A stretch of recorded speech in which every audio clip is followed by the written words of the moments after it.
Welcome to the Carriker Chronicles, the People Show. Checking the polls. Fresco Nation brought to you by DPS Concrete Construction. Check them out at dpsconstruction.net. Also, carrikerchronicles.com.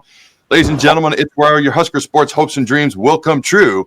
It's just science. All right. As you can see, we got a special guest with us today. But before I bring him on, if you're like me and you're excited about the recruiting efforts that Matt Rhule and his staff have done, number one Big Ten transfer portal class ahead of Oregon, ahead of Indiana, our good friend, Mr. Kurt Cigarette. Also, the number 5 transfer portal class in the entire country. We are the only team north of the Mason-Dixon line in the top 10, I might add, in that category. Plus, had a major high school recruiting weekend. If you're like me and that excites you for the future, smash the like button. You know the drill. If you haven't done so yet, make sure you subscribe. Ring the notification bell as well. The off-season schedule every Tuesday night, 6 p.m. on YouTube, 7 p.m. social media. Any necessary gut reactions. Just a reminder, the Carriker Chronicles football camp, Wednesday, July 9th, is coming. More details to come as time unfolds. And I was asked by a fan, no, I will not be teaching long snapping at the camp. We want the kids to get better at football. All right, but now it's time to bring on our special guest. He's a 3-time national champion, Super Bowl champ, 2-time All-American, college football and Orange Bowl Hall of Famer, Lombardi Award winner, first-round draft pick, Big 12 Defensive Player of the Year, 96, 97, 9-year NFL vet, Mr. Grant Wistrom. How you doing, my friend? Good, Adam. How's it going, man? Dude, life is good. I know you're back in Lincoln. We're going to get into football. We're going to get back into some of your playing days at Nebraska and, of course, modern-day Nebraska football. But you moved back to Lincoln. Your daughter, Charlie, is playing on the Nebraska soccer team. What's it been like since you moved back to Lincoln with the family? I know the house is a little bit chaotic, you mentioned to me before we came on. But what's it been like moving back to Lincoln? It's been good. I haven't got to get out a lot. We moved back here like December 31st, and my wife and I have gotten to go out one time since then. Hung out with Jason and his wife, Peter and his wife, one night. But other than that, we're in this house every day trying to get it done. It's been a long, hard road to get here. Trying to do such a massive remodel from 6 hours away probably wasn't the best idea. But it will be beautiful when it's done. And we're on the home stretch now. Fourth quarter, we just got to finish it, man. You might be ahead of us. We moved back last summer, and we've still got some rooms that are floor-to-ceiling boxes. So you might actually be ahead of us. I think you're going at a quicker pace. But all right, one more question before we dive into direct football stuff. I believe I interviewed you years ago, and you mentioned that Charlie had actually kicked for the high school football team at one point. Any chance, whether it's for fun or serious, we see her kick for Nebraska's team in practice, maybe a game? Any chance at all? For the sake of the Nebraska, I love my daughter. I know she's an amazing athlete. For the sake of the Nebraska football program, I really hope we don't have to go that deep looking for a kicker. Yeah. We got two pretty good kickers that are going to battle it out this offseason. There's balloons on my screen. What is going on? I don't know. People are excited about kickers. I don't know. We just had balloons go up. My wife's behind the camera. All right. Well, that's interesting. All right. So in 1994, okay, I like to go backwards before I go forwards with the interviews. You played a lot as a true freshman. Okay. And this is back in a day and age when most people redshirted. Okay. But you played a lot as a true freshman. What was it like competing for playtime and playing as a true freshman on a team that was competing for a national championship and expectations being what they were at the time? Fortunately, I walked into a defensive line, and at the time, the outside linebackers were still with Tony Samuel, and there were a couple good older outside linebackers there, but the interior defensive line was they set the tone for the entire team with Christian Peter, Terry Keneally, Jason Pesterfield. Those guys set the tone up front. So I just walked in, kept my mouth shut, kept my head down, busted my ass on every play, and just went out there and tried to compete. And I at the time, Coach Osborne redshirted just about everybody. Mm-hmm. And there were no promises of me playing in my recruiting process. I didn't ask if I would play as a freshman. I didn't care. It's like, if it's going to happen, I've got to make it happen. So I just went out there and brought my lunch pail to work every day, kept my mouth shut, kept my head down, and grinded, and just, like I said, worked my butt off to earn the respect of the older guys, learn my assignment so I'm not blowing things on the field, and then just force the coach's hand and make them decide if they want to redshirt me. Unfortunately, it worked out for me. I got to play a lot as a freshman, had a good freshman season. And, back then, you didn't get to play in 4 games, so Yep. You play one snap, your redshirt season's over with. So it was a little bit of a roll of the dice, but man, it worked out great. All right, so as everyone knows, the end of that season, you guys beat Miami. You win the national championship. What was it like? The feelings and emotions. Coach Osborne had been so close so many times winning that national championship. Obviously, played Miami numerous times in the Orange Bowl. You go into Miami, you beat them. What was it like helping Coach Osborne win his first national title? I mean, you got to play for him. The guys that played for that man know what he means. Like, you do anything for the guy because he'd do anything for you. You know that he cares for you more as a player, more as a person than a player. So to go out there to beat Miami in the old Orange Bowl, where, they had a winning streak like we had for a while. People just didn't beat them at home. And a national, championship game, like, it does not get any better than that. Going into their house, their home, it's a home game for them. I can't imagine what the energy would be like in Memorial Stadium if we ever got to play in the national championship here. But to beat them at home with Warren Sapp and that defense they had, man, like, and as a freshman to do it, you just walk in, you think, oh, it's supposed to happen every year, and that there was that expectation in the program at that time that, yes, we should do this every year, because they played Florida State for the national championship the year before, and, arguably got jobbed on that one. So the expectation was, we're going to play for a national championship every year, and we're going to win it, damn it. I remember that Warren Sapp, Ray Lewis, Dwayne "The Rock" Johnson was on that team.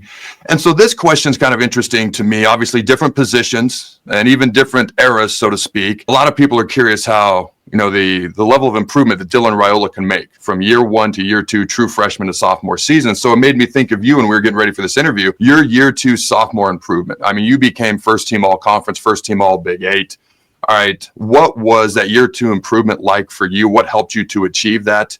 And in your opinion, what may be realistic or not realistic for a guy like Dylan Raiola trying to do something similar? I feel like it happened the same, like in college. There's just, from your first year to your second year, the uncertainty's removed. You know what classes are like. That the time you're going to have to spend in class. The time it's going to take off the field to prepare your body to get ready for a season. You've been through a spring ball. And these guys have been through 2 spring balls by the time they're going in their second year now. So you've just got just so much more experience under your belt, and just the uncertainties removed. So you can just go out and play. You're thinking a lot less, and you're just reacting to what's in front of you. Everything slows down a little bit. And I had that same big jump from my freshman to sophomore year, and I did it in the NFL, a big jump, maybe not stats wise, but maturity level wise, professionalism. You're just prepared for it so much more, and you can just go out there, relax, and play football. So for a guy like Dylan that already came in, operating as a professional, that's a huge jump from the high school to college game, especially, Division I. I can't imagine coming as a freshman and playing quarterback. I mean, my job was to tackle the quarterback. He's got to do so much more. It's like, I had one job, go hit the quarterback. So, that's easy compared to what he's got to do. So the fact that he's going to have more time to digest it, another year with Dana as his offensive coordinator, just get more familiar with the system, develop some more cohesiveness with the new guys coming in, and the talent that they've brought in to surround him, especially at the wide receiver core. Hopefully things go well, and hopefully he makes a jump that most people going from their freshman to sophomore year do make. I remember my first year in college and my rookie year in the NFL, my head was spinning both years, spinning. I was just trying to catch up the whole time. Their speed, they were too fast. If games played on grass, because somehow that affects Nebraska negatively, I guess. You guys thoroughly manhandled the second best team in the country, 62-24. Probably the greatest college football team of all time. Nebraska's good buddy Paul Feinbaum has even said that over the course of time. But here's my question. And this was started by Rob Zadika years ago on his Doc Talk podcast. Shout out to Travis and Rob, who do a great job. My question is this. He said 94 Nebraska would beat 95 Nebraska because 95 Nebraska was 94 Nebraska's backups. If we could play this hypothetical matchup, who do you think would win? Man, I'll take the 95 team. 94 was good. I understand they had the pipeline and a solid offensive line. But that would have been a hell of a football game for sure. I mean, we battled it out a lot in practice. I'd take that bet. That'd be a fun game to watch if we could ever. Obviously, it won't happen, but if we could. All right, 1997. All right, going into the season, as is well documented, you and Jason Peter despite having first round grades, both decided to come back together. What was it about yourself and Jason that made you guys so close to this day and made you come back together for that final season in 97? You know how it is, Adam. Just sometimes you meet people in life that they're just a kindred spirit. And Jason is a brother to me. You know, one of the big reasons I was excited about moving back here is I get to be around him again. And we've just, like, through college, we were roommates, stayed tight afterwards, and probably the guy that I've stayed closest with afterwards too. But what was awesome about that experience is, you know, we just went into Coach Osborne's office and we said, "Hey, Coach, you know, we're contemplating leaving. You know, we both want to be top 10 picks to make it worth our while." And he just said, "All right, let me make some calls." And he called some NFL scouts and, you know, left it on speakerphone. He let us hear, you know, straight from the horse's mouth. And the information wasn't, you know, didn't support what we wanted to hear to make our decision. So we just said, "All right, you know, Coach, we're going to go home and think about it." You know, we both knew as soon as we walked out of the office, we were coming back. Just because the way the year ended the year before didn't feel good. Obviously, you know, we felt and gambled on ourselves that we could go out, stay healthy, improve our level of play, and increase our stock. And, you know, fortunately that worked out. And, you know, we go out and we win another national championship and send Coach out a champ, which is the only way he deserves to go out. All right, here's a couple more hypotheticals. In 94, you guys were the undisputed national champs. Now, full disclosure, I had this trainer with the Redskins when I was in D.C., Elliot Jarman, just a Penn State guy, just wouldn't shut up. Just the New York Times named us national champs. I'm like, nobody cares about that. Okay, but it's always stuck with me. And I always wanted to ask you or Jason or somebody this question and this other question. If you guys could play Penn State in 94, how do you think the game goes? And obviously 97. Vegas had you guys as a 7-point favorite. Had that game ever been played? How do you think that game goes? 94 Penn State versus Nebraska, 97 Nebraska versus Michigan. 94 Penn State, Nebraska. I think we roll them. And because you look at what we did to Miami in Miami, we roll. You know, we win. And so I think you play that team on a neutral site. I feel we roll them. The 97 team, I don't think there's any doubt what we do to them. They limped by a Washington State team that was good, you know, had a good quarterback, but not great. And then, you know, we go out and roll a Peyton Manning led team and just dominate them. I really don't think that they had the horses to keep up with us. They certainly didn't have the speed I felt like we had. I don't think it's a close game at all. All right, ladies and gentlemen, that debate, that 25-year, whatever it is, 8-year debate is now over. It's officially over. Just so. All right. I want to give a quick shout out to our sponsors, DPS Concrete Construction. You can check them out at dpsconstruction.net. They do phenomenal work, concrete work, retaining wall work.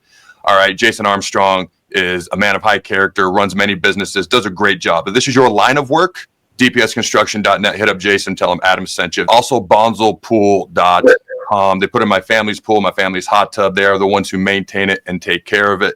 I trust them, and they do a phenomenal job. If you go into the store, find Jeff Bonzel. He's the owner. Tell him Adam sent you. Check him out at bonzelpool.com. All right. You and I were both recently at the Outland Trophy ceremony.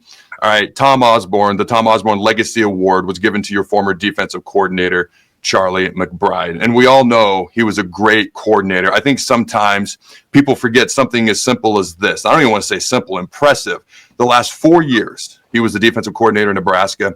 His defense is ranked top 10 nationally in all 4 major statistical categories, which is just incredibly impressive. What made Charlie such a great coach and a man that you all love to this day? He's the epitome of what an old, nasty football coach should be. You know, just usually had chew stains on his chin, spit cup on his table, cussing, yelling at you, threatening you, but you knew to your core that he loved you.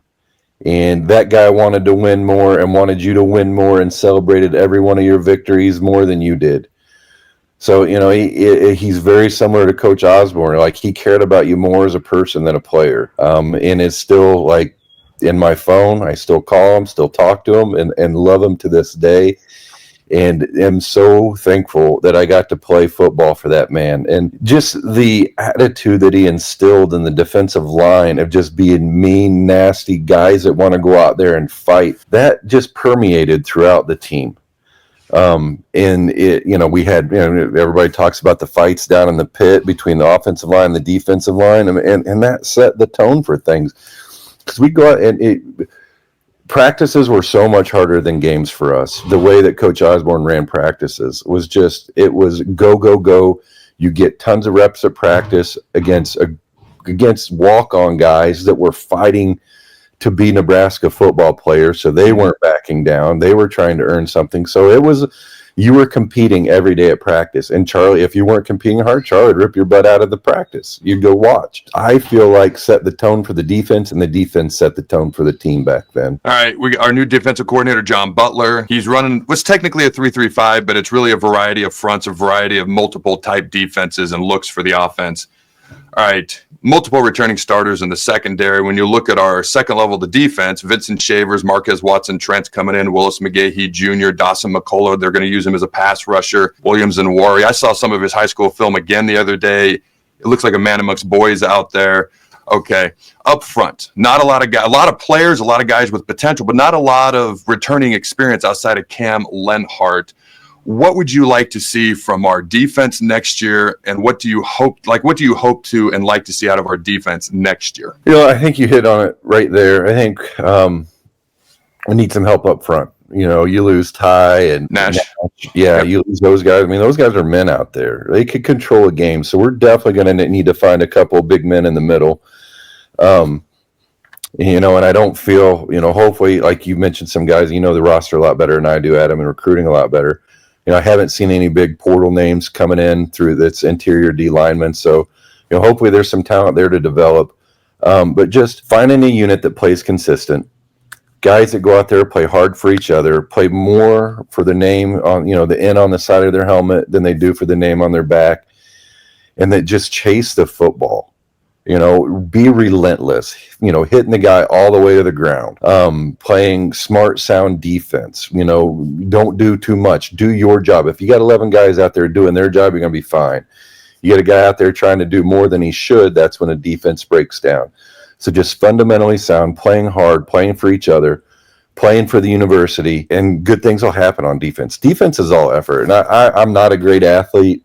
I'm not the biggest guy on the field. I'm not the strongest guy. I wasn't the strongest guy on the field, but I'll go out there and outwork anybody. So if you can find 11 guys out there, they're going to play every snap like it's the only snap they're going to play that day.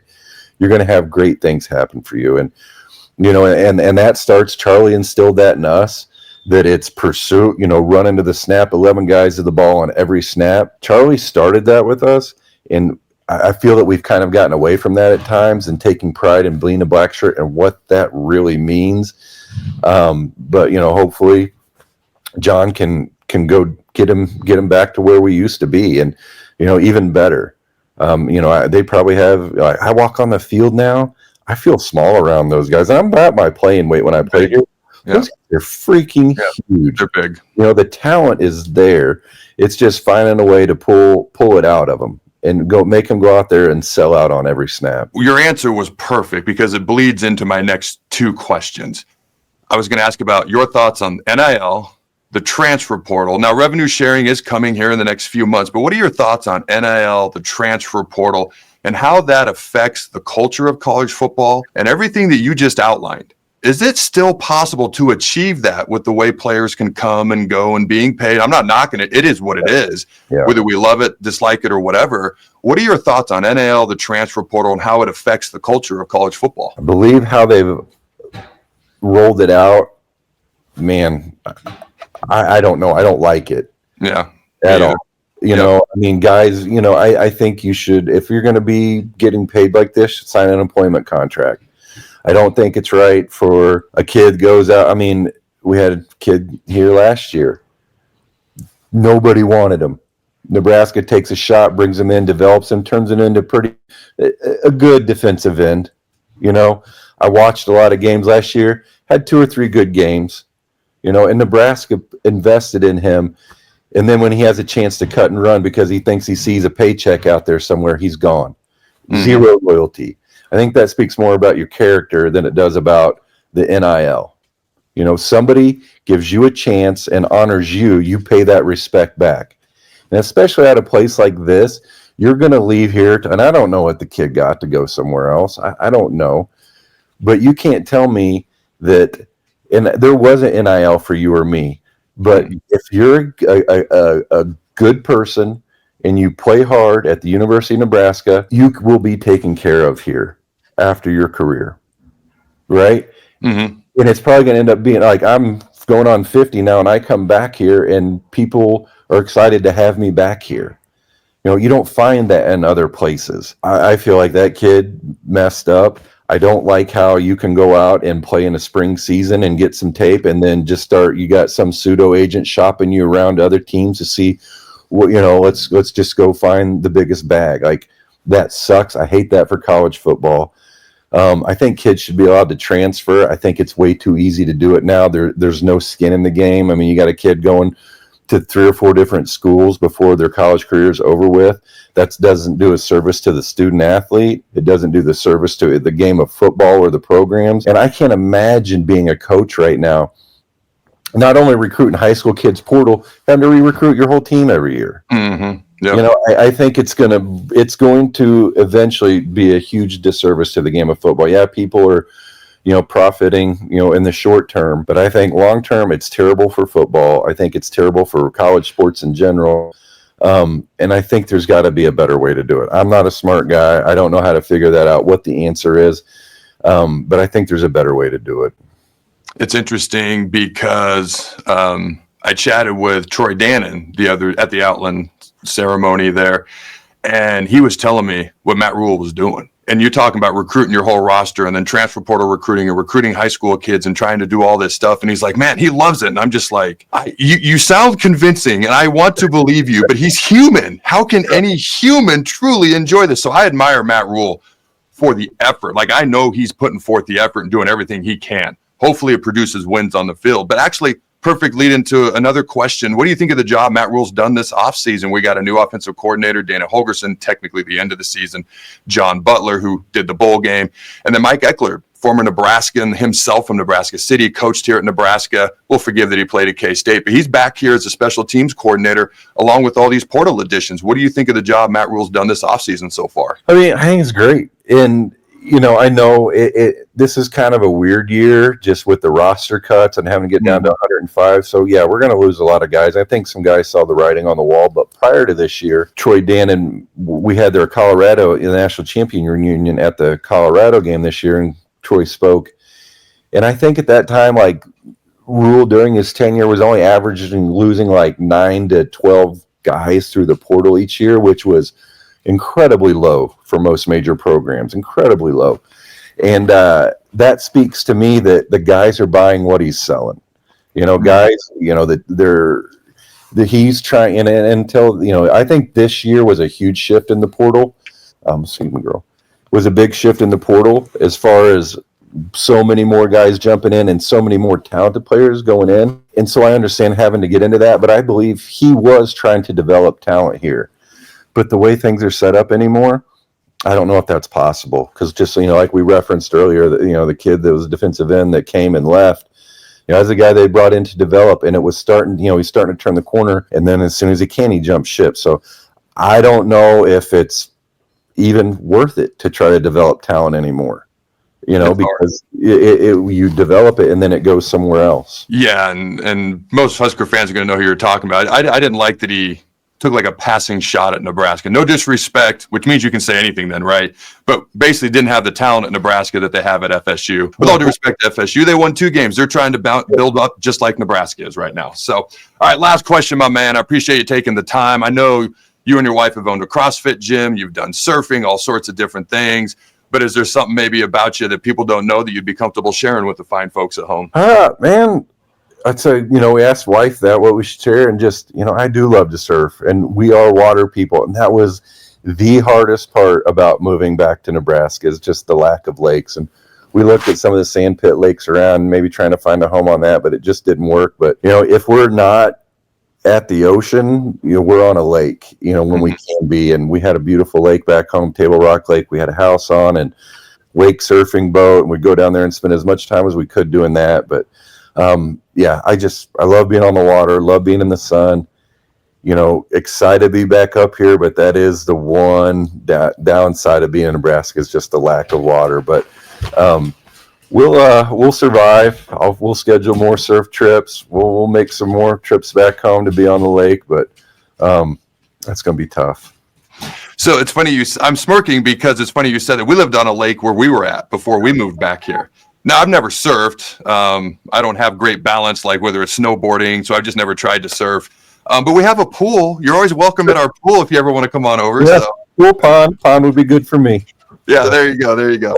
All right, ladies and gentlemen, I know Grant is on Facebook. He's on X. You can follow him there. You can follow me on X, TikTok, Instagram, Facebook, and, of course, the website, as always. Here are my questions for you fine folks at home. Let me know your answer in the comments below. Number one, should former players be even more involved than what they currently are in the football program here at Nebraska?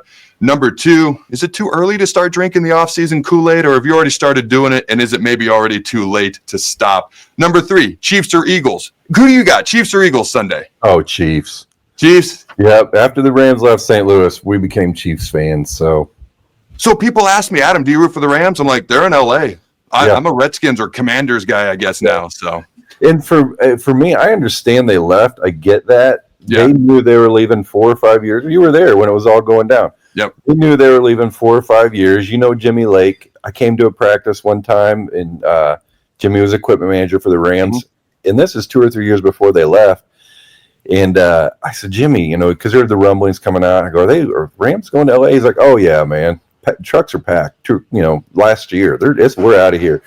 And just the fact that I'm from Missouri originally, the fact that they just drug that BS out for a number of years and cost, Mr. Kroenke knew he was taking the team to LA as soon as he bought it, and just jerked the state of Missouri around. So after that, I'm just like, you know what? I'm going to be a Chiefs fan, and it's a good time to be on that bandwagon for sure.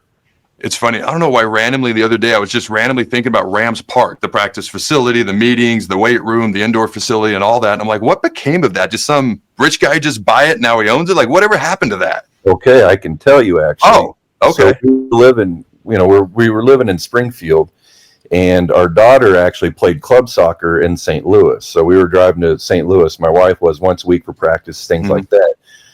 The Lou Fuse Athletic Club, whatever, leased that from the Rams for like $1 or something.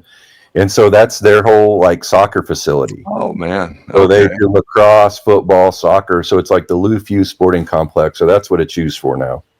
Dude, they got locker rooms, they got cold tubs, saunas, hot tubs, everything you could ever imagine. Crazy. All right, Grant, I appreciate you taking the time.